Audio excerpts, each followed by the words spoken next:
শেষে আমি এই কথা বলতে চাই, আগামীর দেশ ইসলামের দেশ, আগামীর বাংলাদেশ কোরআনের বাংলাদেশ। কথা বলেন ঠিক কিনা? এই কারণে এই 53 বছরের ইতিহাসে আমরা দেখেছি কেউ শান্তি দিতে পারে নাই।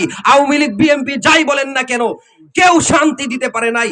ইসলামের শান্তি, ইসলামের ভিতরে যদি আমরা তাকি, উদখুলু ফিস সিলমি কাফা, এই পরিপূর্ণভাবে ইসলামের ভিতরে যদি প্রবেশ করি, কোরআন যদি আমাদের রাষ্ট্র ব্যবস্থা হয়, কোরআন মোতাবিক যদি আপনি আমি চলতে পারি, ব্যক্তিগত জীবন, সামাজিক জীবন, পারিবারিক, আন্তর্জাতিক জীবন পর্যন্ত প্রত্যেকটা মানুষের হক, প্রত্যেকটা মানুষের আদর্শ, প্রত্যেকটা মানুষের দায়িত্ব তার স্থান থেকে আদায় করা হবে। কথা বলেন ঠিক কিনা?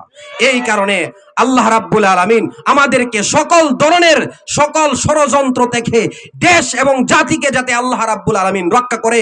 নতুন করে আরেকটা ফিতনা আসছে, সময় যেহেতু কমে গেছে, সাদিয়ানি ফিতনা।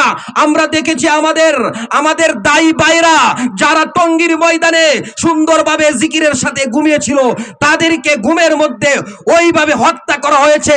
ওই সাদিয়ানি ভাইদেরকে বলবো, এ সাদিয়ানি ভাই, আমরা অনেক সহ্য করেছি। 2018 সালে আমরা তোমাদের আক্রমণগুলো হাসি মুখে বরণ করেছি, আর আমরা ঘরে থাকতে চাই না।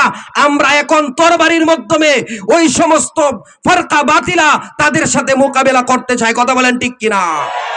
এই কারণে প্রিয় হাজিরিন, যেই কথাগুলা বললাম, আল্লাহ রাব্বুল আলামিন আমাদের প্রত্যেককে কোরআনের রঙে রঙিন হওয়ার আজকের এই মাহফিলকে আল্লাহ তাআলা কবুল করুক। আমিন। ওয়া আখিরুদ্দান আলহামদুলিল্লাহি রাব্বিল আলামিন। আসসালামু আলাইকুম ওয়া রাহমাতুল্লাহি ওয়া বারাকাতুহু।